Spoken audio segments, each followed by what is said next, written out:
The Israel Defense Forces are, by just about any measure, one of the most sophisticated militaries on Earth, technologically, operationally, and in terms of sheer ability to punch above their weight. And yet, you wouldn't know it from what's happening in southern Lebanon right now. On the 5th of May alone, Hezbollah claimed 20 separate attacks on Israeli positions, many of which were carried out with drones. The IDF's response to this new technology has been underwhelming, to put it charitably. They've resorted to handing out hunting shotguns to troops in case a drone strays too close. The Iron Beam, the country's much-hyped laser defense system, is running into the limits of what lasers can actually do in imperfect conditions, like when it's raining, and that's if the IDF can get enough batteries to the Iron Beam in the first place. Israel might be the most visible case right now, but they're certainly not alone. Across the Gulf, American-supplied Patriot batteries are burning through interceptors faster than the factories can replace them, and the Pentagon, despite years of trying, doesn't have an answer of its own ready to deploy at scale. The most advanced militaries on the planet are apparently stumbling in real time with their own soldiers' lives on the line. Drone warfare.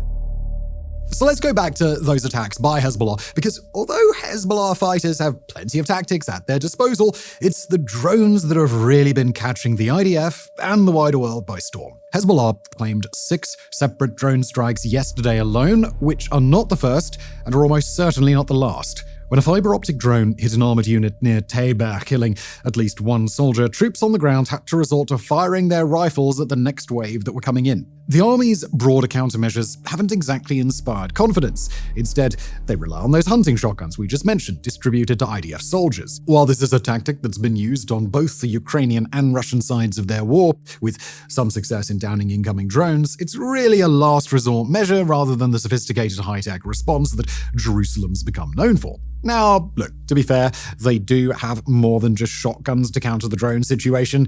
It's just a question of how effective those alternatives actually are. First and foremost among them is the so-called Iron Beam, the country's laser defense system. The problem is that the Iron Beam has a very short range and is only at peak effectiveness in clear weather. Fog, rain, or any other particles in the air can degrade the beam. Even when it's running at optimal conditions, the system can be overwhelmed relatively easily.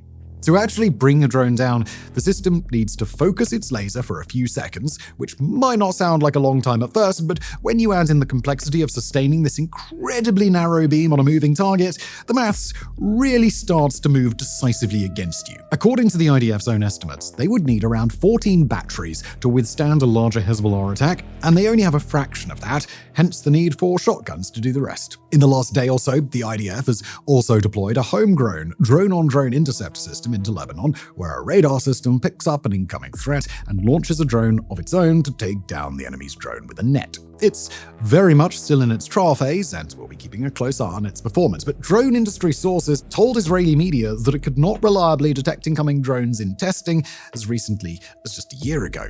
How much of that problem has actually been fixed remains an open question. For the last few years, as drone warfare really began to take off, countries looked to jamming the drone signal as a cheap alternative to using expensive and hard-to-manufacture traditional interceptors. It wasn't bulletproof by any means, but it had some successes. Ukrainian electronic warfare units were knocking close to 2,000 Russian drones out of the sky at their peak, and a national spoofing network that feeds false GPS data to incoming Shaheds managed to divert over 150 of them into Belarus in a single month. What makes Hezbollah's recent drone attacks so concerning, though, is that they seem to have increasingly pivoted to fiber-optic FPV units, drones with an ultra-thin cable running back to the controller. It might sound like a pain, but it makes them completely impervious to the IDF's jamming techniques, because there simply isn't any wireless signal being broadcast that they can jam. Now, to be fair, Israeli population centers are far from defenseless against drones. Jerusalem features a multi-layered defense system that has repeatedly proven resilient against most of what the region can throw at it, and the IDF has recently been flexing some muscle through its own use of drones on the offensive. But on the whole, Israel has the same issue that's plaguing just about every other sophisticated military. Standard tactics, using big expensive interceptors to shoot down cheap drones, just isn't sustainable. Across the Gulf, the world's premier military superpower is learning the same lesson, but at a significantly greater cost. But before we get into just how expensive that issue is for Washington, a quick pause to tell you about a project we've been working on that won't break the bank. Fronts.co is our subscriber site for people who want to dig even deeper into stories like this one. Every week we publish 2 exclusive videos and 2 expert-written articles that let us go much deeper than we do here on the main channel. A subscription is just $5 a month or $50 a year, and it truly goes a long way towards letting us keep producing independent coverage. That's Fronts.co, and now let's get back to the trillion-dollar headache that is drone defense. Bleeding out. Now, in the early days of Operation Epic Fury, Iran responded with exactly the kind of attritional barrage that military planners had been warning about for years. Roughly 1,200 ballistic missiles and 4,000 drones were sent across the Gulf in the opening weeks alone, and this number was constrained only by American strikes on Iranian launch sites. Panic began to set in across the Gulf within a day. After all, American leaders hadn't expected Iran to attack this widely, despite the urging of Gulf states that insisted such an outcome was definitely possible. Strikes on Israel and American bases were not surprising, but Dubai, Riyadh, Doha? Gulf states fired more than 900 Patriot interceptors in the first 4 days alone, more than Ukraine has used in 4 years of war against Russia. This was completely unsustainable, and reports began to circulate that they were close to running dry on ammo if Iran's attacks kept up. The UAE and Kuwait had together burned through nearly 3/4 of their combined pre-war Patriot inventory. Doha, according to Bloomberg, got as close to 4 days away from running out entirely. The 2 biggest issues with this are the cost of producing interceptors and the time that it takes to do so. The Pentagon, to its credit, hasn't been entirely blind to this. It's been pretty clear for some time that drone warfare is the future, and the Pentagon's first dedicated counter-drone office was created back in 2020.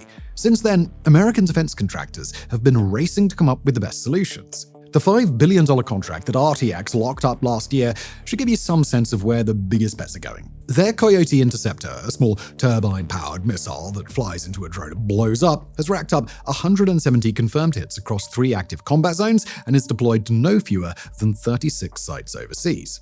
At about $100,000 per round, it ain't cheap, but compared to a $4 million Patriot, it is a different category of money altogether. The catch is that Coyote is still 1 interceptor per drone, which is part of what makes Anduril's Roadrunner M interesting.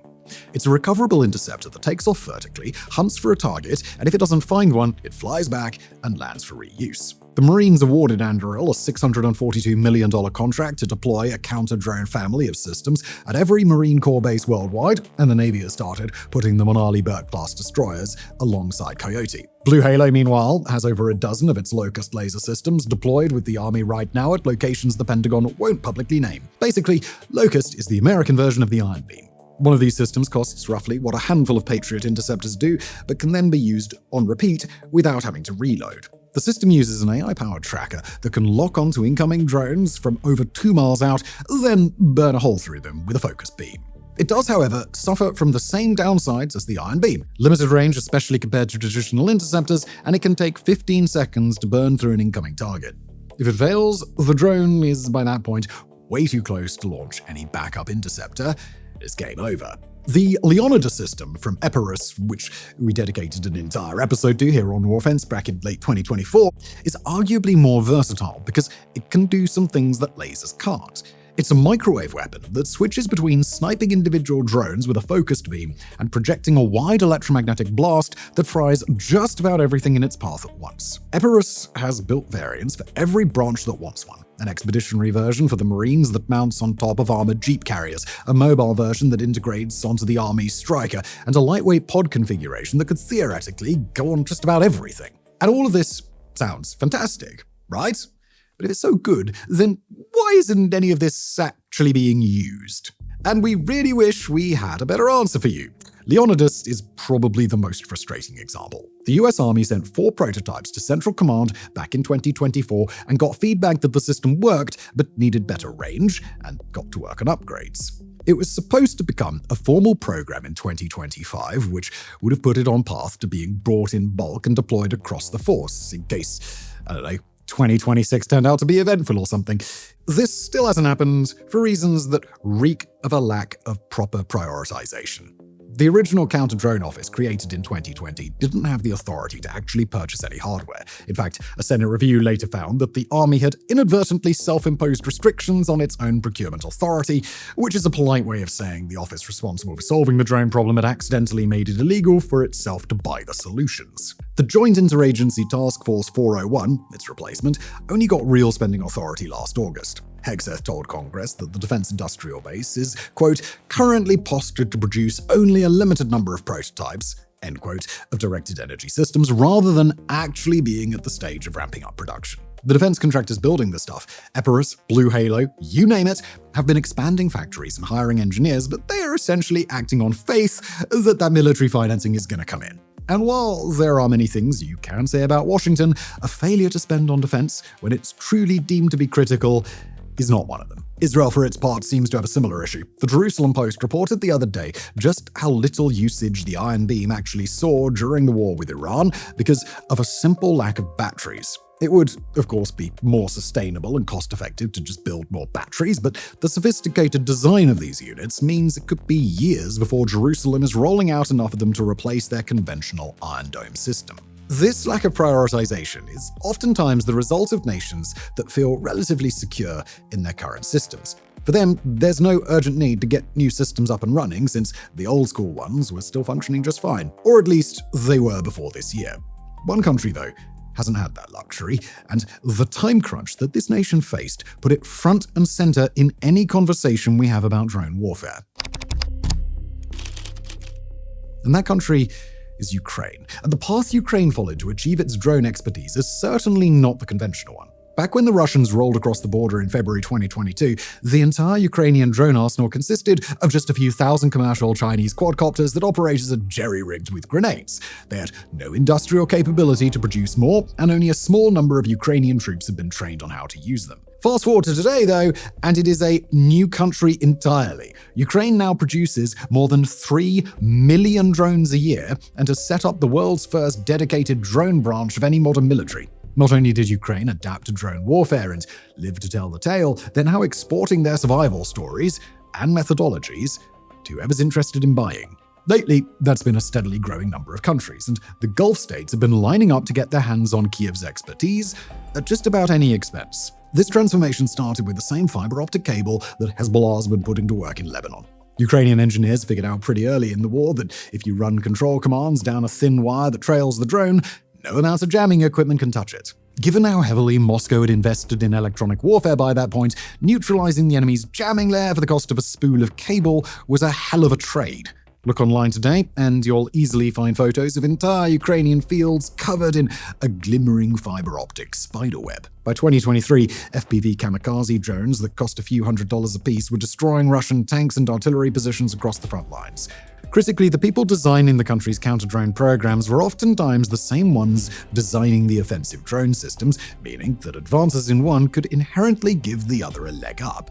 And they started to get really good at both. The following year, cheap interceptors purpose-built with the explicit job of killing other drones started rolling out and were boosted in their efficiency through coordination with SkyMap, a national command platform that combined thousands of previously separate acoustic and radar sensors into a single real-time picture across the whole country. In June of 2025, Kyiv demonstrated just how far that ecosystem had come. Ukrainian intelligence was able to smuggle 117 quadcopters deep into Russia in civilian trucks and basically unleashed havoc from there.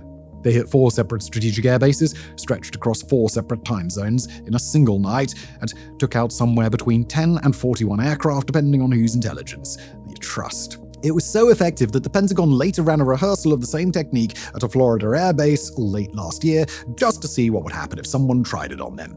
Washington wouldn't admit it, but Kyiv at this point had basically been crowned as champion of drone and counter-drone tech. By the time 2026 rolled around, drones like Sting, which cost just a few $1,000s, accounted for more than 70% of drone shootdowns over Kyiv in February. Other similarly inexpensive counter-drone systems brought Ukraine's total success rate to somewhere around 90%. It's that defensive record that's really turned Ukraine into something of an international rock star. In the midst of that interceptor shortage that we were discussing, as the war in Iran got more and more intense, it was Kyiv that the Gulf started reaching out to, and Kyiv showed up. By the end of March, over 200 counter-drone advisors were operating across Saudi Arabia, the UAE, Qatar, Kuwait, Jordan, and elsewhere. Critically, Russia's long-standing relationship with the Islamic Republic meant that the drones it had been using against Ukraine were essentially Iranian. Moscow had been mass-producing clones of Iran's Shahed 136 under $1 billion franchise deal since 2023, meaning that the weapons now raining down on Riyadh and Abu Dhabi were more or less identical to the ones Kyiv had spent years learning how to kill. Ukrainian interceptors had been designed around the Shahed's specific flight profile and speed, and the entire counter-drone stack had been stress-tested against nightly barrages of hundreds at a time, something no Western testing range could possibly simulate. When those same Shaheds started hitting the Gulf, the systems were essentially plug and play. Ukraine moved fast to formalize that edge. During a diplomatic sprint in late March, the nation's president signed 10-year defense export agreements with Saudi Arabia, Qatar, and the Emirates, covering interceptors, joint production lines, electronic warfare, and full technological exchange. Analysts are projecting north of $2 billion in drone and interceptor sales this year alone, with the framework designed to scale well beyond that. Danish Prime Minister Mette Frederiksen put it bluntly last fall: "The only expert in the world right now when it comes to anti-drone capacities is Ukraine, because they are fighting the Russian drones almost every day." End quote. Kyiv had actually pitched the concept to Trump first, but Washington passed. We're not going to wager against the American military catching up to its rivals based on that alone, but it really needs to up its game on drone warfare, and so does Israel. Whether that can happen fast enough, that's the trillion-dollar question. And for America and its long-term customers across the world, that clock is ticking. Thank you for watching.